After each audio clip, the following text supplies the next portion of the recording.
Hello दोस्तों, मैं उदय डागर आप सभी का आपके अपने channel Lord Krishna coaching centre के प्लेटफॉर्म पर स्वागत करता हूं।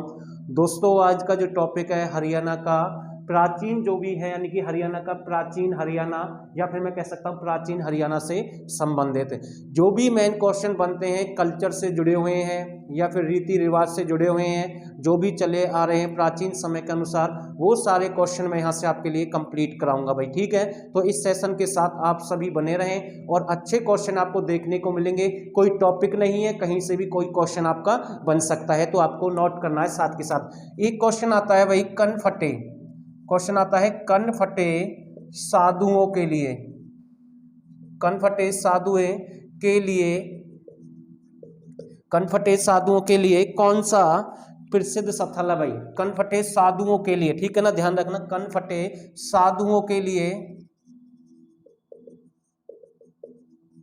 प्रसिद्ध स्थल क्या रहेगा? प्रसिद्ध स्थल कौन सा है? तो दो स्थान है और दोनों ही क्वेश्चन एग्जाम में बनते हैं, आपको ध्यान रखना। एक तो आपका बनेगा, ये बन जाएगा स्थल बहौर। कौन सा बनेगा? स्थल बहौर। ठीक है, स्थल बहौर आपका कहां पर है? रोहतक में है। दूसरा आपका यहां से क्वेश्चन बनेगा प्योहवा। कौन सा रहेगा? प्योहवा।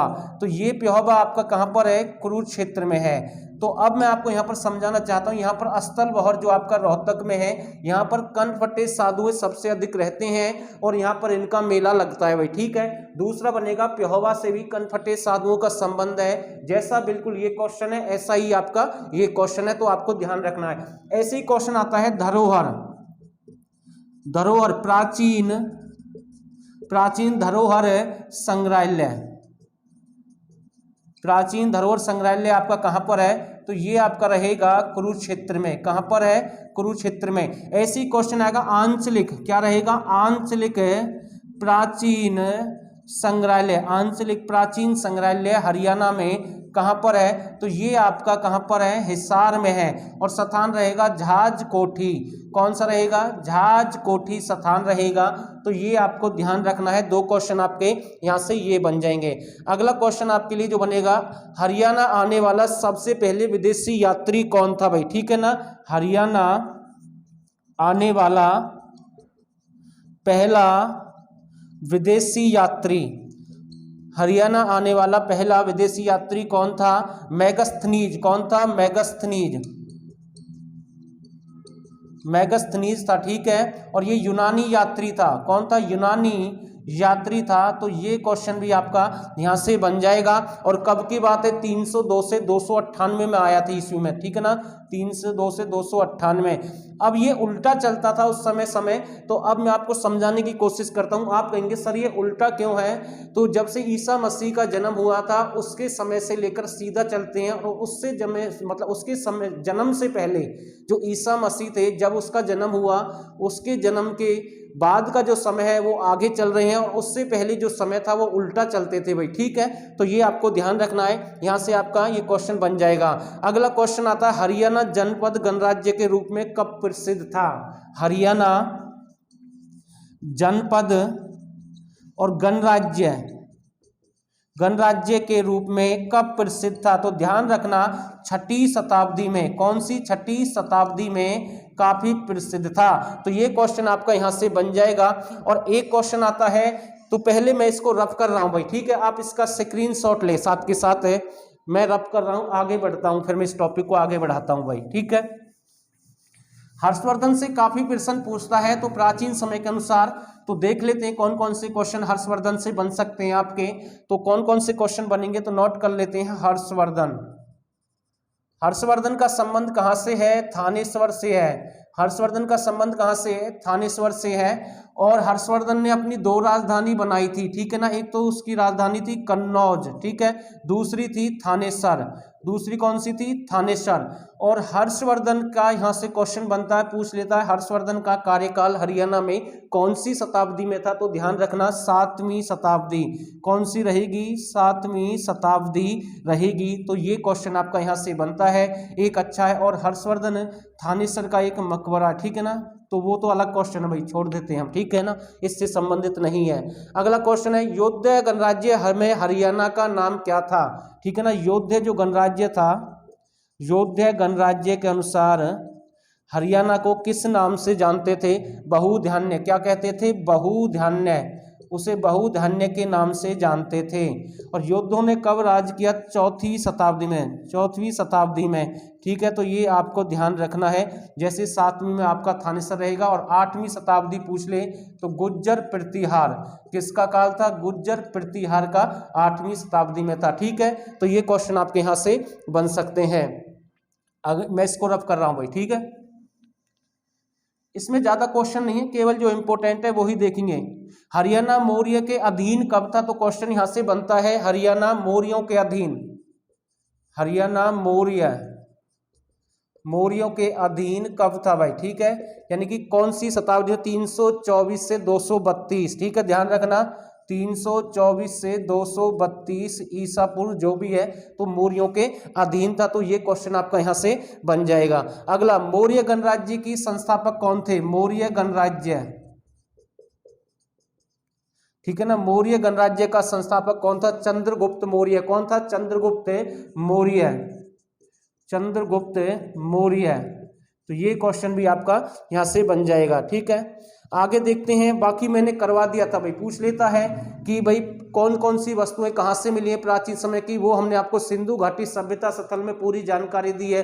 कुणाल से क्या मिला है? जैसे राजा का मुकुट है, 6000 साल पुराने पत्थर के मनके हैं, प्राचीन एक खजाना मिला है। वो सारे जो मैन्युफैक्चर सिंधु घाटी सभ्यता वाली जो क्लास है उसमें हमने कवर कर दिए थे भाई। ठीक है, तो ध्यान रखना। अगला क्वेश्चन बनेगा, हर्षवर्धन के शासनकाल में शैक्षिक योग्यताएं की जो संख्या थी वो कितनी थी भाई? जो संस्थान थे, जो शिक्षा वाले संस्थान थे वो कितने थे भाई? तो ध्यान रखना 5000 थे। कितने थे हर्षवर्धन के काल में? 5000 थे। तो ये क्वेश्चन आपका यहां से बन जाएगा भाई। ठीक है, अगला क्वेश्चन देखते हैं। हर्षवर्धन के कार्यकाल में जो उपज का कौन सा भाग लिया जाता? छठा भाग। तो इंपोर्टेंट नहीं है, बस इतना ध्यान रखना है। अगला क्वेश्चन आएगा, तैमूरलंग की आत्मकथा कौन सी है? ठीक है ना, ध्यान रखना, ये एक अलग क्वेश्चन है। तैमूरलंग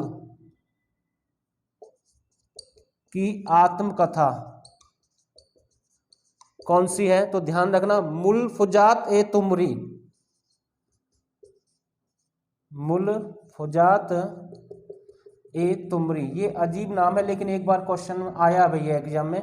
ठीक है, तो नोट करें, रब कर रहा हूं भाई मैं। अब कुछ वस्तु वगैरह देख लेते हैं प्राचीन समय की। क्वेश्चन आता है बार बार, 12 खड़ी का अभिलेख। क्वेश्चन आता है 12 खड़ी का अभिलेख।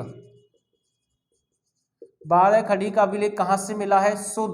शुद्ध जगाधरी। ठीक है ना, इंपोर्टेंट क्वेश्चन बनेगा। ऐसी बनेगा बैलगाड़ी। क्या बनेगा? बैलगाड़ी के पहिए, बैलगाड़ी के पहिए के प्राचीन समय के जो निशान है वो कहां से मिले हैं? आपके बनावली से। कहां से मिले हैं? बनावली से। लेकिन बैलगाड़ी, ठीक है ना, एक बैलगाड़ी प्राचीन, ठीक है ना, प्राचीन बैलगाड़ी प्राचीन कहां से मिली है? तो ये आपको ध्यान रखना, शुद्ध से मिली है, ठीक है ना, शुद्ध जगाधरी। तो ये क्वेश्चन आपका यहां से बन जाएगा। ठीक है, और ऐसे ही आता है आर्ट मार्शल। ठीक है ना, आर्ट मार्शल का संबंध प्राचीन समय में किस स्थान से था? प्राचीन समय में किस स्थान से था? तो ये आपको ध्यान रखना है, कौन सा रहेगा? वही आपका गुरुद्वारा। कौन सा गुरुद्वारा? गुरु गोविंद सिंह। कौन सा रहेगा? गुरु गोविंद सिंह। ठीक है, और ये आपका कहां पर है? कपाल मोचन। कहां पर है? कपाल मोचन। कपाल मोचन कहां पर है? आपका यमुनानगर। लेकिन आप एक बात नोट करना, आज जो ये टॉपिक है ना, हमने जब टॉपिक वाइज आपकी जीके जो हम कवर करें उसमें लगभग मैं कह सकता हूं 50% क्वेश्चन हमने ये कवर कर लिए थे। क्योंकि लेकिन ये टॉपिक अलग से बन जाता है प्राचीन हरियाणा, इसलिए मैं आपको बार बार ये क्वेश्चन करा रहा हूं और आपके लिए जरूरी है। ठीक है, तो ध्यान रखना भाई। बाकी ये क्वेश्चन आपका यहां से बन जाएगा, सल्तनत काल का सबसे छोटा एकता किस स्थान को कहते थे? तो ये क्वेश्चन भी यहां से बनेगा, तो ध्यान रखना इस बात का भी। तो अब हम आपको इसका आंसर बताएंगे। सल्तनत काल, इसमें थोड़ा सा मैं क्लियर कर देता हूं।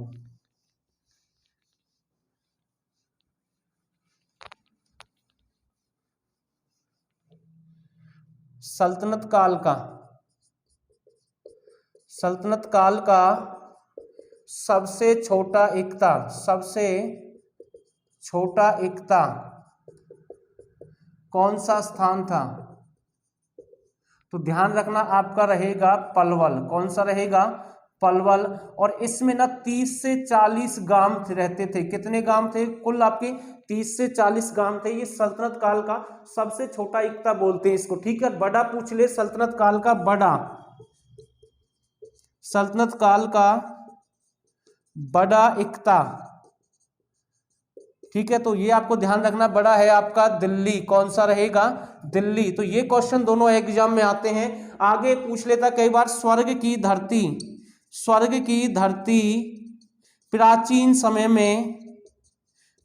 समय में कब कहते थे हरियाणा को, ठीक है ना, कब कहते थे हरियाणा को? तो ध्यान रखना, तो 1328 की बात है। तो इस समय स्वर्ग की धरती कहा जाता था। लेकिन पूछ लेता है स्वर्ग का झरना, स्वर्ग का झरना, स्वर्ग का झरना किस प्राचीन स्थल को कहते हैं? तो ध्यान रखना, महम की बावड़ी, महम की बावड़ी से प्राचीन झरना यानी स्वर्ग का झरना या महम की बावड़ी के नाम से जानते हैं। तो ये आपकी कहाँ पर है? रोहतक में है। इसे स्वर्ग का झरना कहते हैं, ठीक है। वैसे स्वर्ग किस समय कहा गया? 1328 ईस्वी में। और पूछ लेता अब कौन सा अभिलेख था? लाडनू। कौन सा था? लाडनू अभिलेख के अनुसार।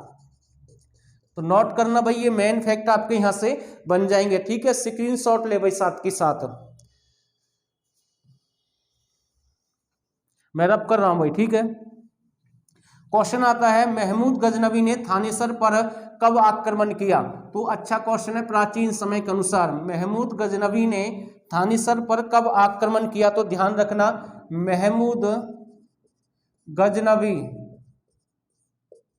थानेसर, महमूद गजनवी ने थानेसर पर कब आक्रमण किया? तो ध्यान रखना, अच्छा क्वेश्चन है,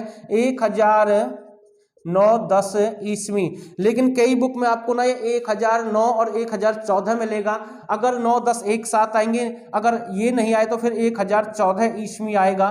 तो ये आपको ध्यान रखना है, ठीक है। और प्राचीन समय में हरियाणा का घोड़ों के लिए प्रसिद्ध स्थान कौन सा था? प्यहोवा। कौन सा था? प्यहोवा। प्यहोवा आपका कहां पर है? कुरुक्षेत्र में। प्यहोवा आपका कहां पर है? कुरुक्षेत्र में। तो ये क्वेश्चन आपका यहां से बन जाएगा, ठीक है। तो अच्छा क्वेश्चन बनता है प्यहोवा, ठीक है ना, एक अभिलेख है, उसके अकॉर्डिंग हम आपको बता रहे हैं। तो ये क्वेश्चन आपका बनता है एग्जाम में। ऐसी क्वेश्चन आता है हांसी का दुर्ग, हांसी का दुर्ग का संबंध कहां से है? हिसार से है। कहां से है? हिसार से है। और इस हांसी को क्या कहते हैं? अस्सीगढ़ का किला। क्या बोलते हैं? अस्सीगढ़ भी बोलते हैं हांसी को। और ये फारसी भाषा का शब्द है। किस भाषा का शब्द है? फारसी भाषा का शब्द है। और ये अस्सीगढ़ का किला भी कहते हैं इसे। और पूछ लेता है भाई इसका निर्माण कब हुआ? तो 12वीं शताब्दी में हुआ था भाई। कब हुआ था? 12वीं शताब्दी में इसका निर्माण हुआ है। और इस हांसी को आपका बाबा शेख फरीद, कौन थे? बाबा शेख फरीद। ये बाबा शेख फरीद वही आदमी है जिसके नाम से फरीदाबाद की स्थापना हुई। किसकी स्थापना हुई? फरीदाबाद की स्थापना हुई 1607 ईस्वी में, ठीक है ना। उसी के नाम पर फरीदाबाद रखा गया है। बाकी 2 अगस्त 1979 को इसको जिला बनाया गया था फरीदाबाद को। तो बाबा शेख फरीद ने इस हांसी को अपनी राजधानी बनाया था, ठीक है ना, इसको अपनी राजधानी बनाया था। तो ये क्वेश्चन आपका यहाँ से बन सकता है। तो ये इसका स्क्रीनशॉट ले भाई, आप सभी स्क्रीनशॉट ले भाई इसका, ठीक है। आगे बढ़ते हैं, इस टॉपिक को आगे बढ़ाते हैं। ज्यादा क्वेश्चन अब इसमें है नहीं आपके। क्वेश्चन आता है प्राचीन समय में हरियाणा में नहरों का निर्माण किसके द्वारा करवाया गया? ठीक है, ध्यान रखना, प्राचीन समय में हरियाणा में नहरों का निर्माण किसके द्वारा करवाया गया? तो ध्यान रखना, इसका आंसर रहेगा फिरोज शाह तुगलक।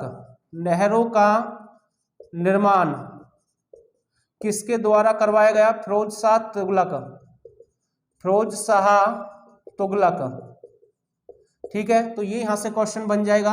अगला पूछ लेता है कि आपकी जो चर्च वगैरह है वो सबसे ज्यादा कहां पर है? अंबाला जिले में मिलती हैं, हिसार में मिलती हैं, ठीक है। और मकबरे आपके कहां पर हैं? तो जो भी आपके मकबरे वगैरह हैं ये आपके मेवात में ज्यादा आपको मिलेंगे। तो ये आपको ध्यान रखना है, ठीक है। तो ये मेन फैक्ट यहां से बनते हैं। और हांसी से संबंधित क्वेश्चन बनता है तलवारों का किला, ठीक है। तो ध्यान रखना, तलवारों का किला भी किसे कहते हैं, हासी के किले को कहते हैं। एक राजा थे, ठीक है ना, राजा द्रुपद, ठीक है ना, राजा द्रुपद, उन्होंने यहाँ पर तलवार लगाने की फैक्ट्री लगाई थी प्राचीन समय के अनुसार, तो ये ध्यान रखना। और जॉर्ज थॉमस थे, वो यहाँ पर तोड़ीदार बंदूकें बनाते थे, तो ये भी आपको ध्यान रखना है, ठीक है। और पूछ लेता है कई बार, सबसे प्राचीन मुगल पुल, सबसे प्राचीन मुगल पुल, सबसे प्राचीन मुगल पुल हरियाणा में कहाँ पर है, तो ख्वाजा पुल है। कौन सा है, ख्वाजा पुल। और ये मुगल पुल आपका प्राचीन समय का कहाँ पर है, तो ख्वाजा पुल आपका रहेगा फरीदाबाद में, ठीक है ना। तो ये क्वेश्चन आया है एग्जाम में। और पूछ ले प्राचीन समय की, प्राचीन समय की पेंटिंग, कौन सी पेंटिंग, मुगल पेंटिंग, कौन सी रहेगी, मुगल पेंटिंग। प्राचीन समय की मुगल पेंटिंग भी आपकी कहाँ की प्रसिद्ध थी, तो ये भी आपकी यानी कि रोहतक की प्रसिद्ध रहेगी। और मुगल पुल आपका जो प्राचीन समय का, वो आपका कहाँ का है, ख्वाजा पुल फरीदाबाद का है, ठीक है। पूछ लेता है कई बार आता है कि हरियाणा में मतलब कि प्राचीन समय में जो कोस मीनारें थी कितनी थी, तो ध्यान रखना 88 कोस मीनारें हैं प्राचीन समय के अनुसार। कोहान कोस मीनार सबसे प्राचीन है जो कि करनाल में है। तो ये जो मेन फैक्ट है, यहाँ से जो क्वेश्चन बनते हैं मैंने आपको समझाने की कोशिश करी है। और ये जो भी क्वेश्चन अच्छे लेवल के क्वेश्चन थे, एक टॉपिक के अकॉर्डिंग हमने आपको बताया इस वीडियो में। और अगर आपको फिर भी कोई प्रॉब्लम है, दिक्कत है, तो आप मेरे से मैसेज यानी कर सकते हैं, पूछ सकते हैं, हम आपका जरूर जवाब देंगे। और मैं अपनी वाणी को यहीं पर विराम देता हूं और उम्मीद करता हूं ये क्लास आपको जरूर अच्छी लगी होगी। अगर क्लास अच्छी लगी तो इसे लाइक और शेयर जरूर कर देना। तो फिलहाल के लिए बस इतना ही। और आप सभी ने इस क्लास को यहां तक देखा, आप सभी का बहुत बहुत धन्यवाद।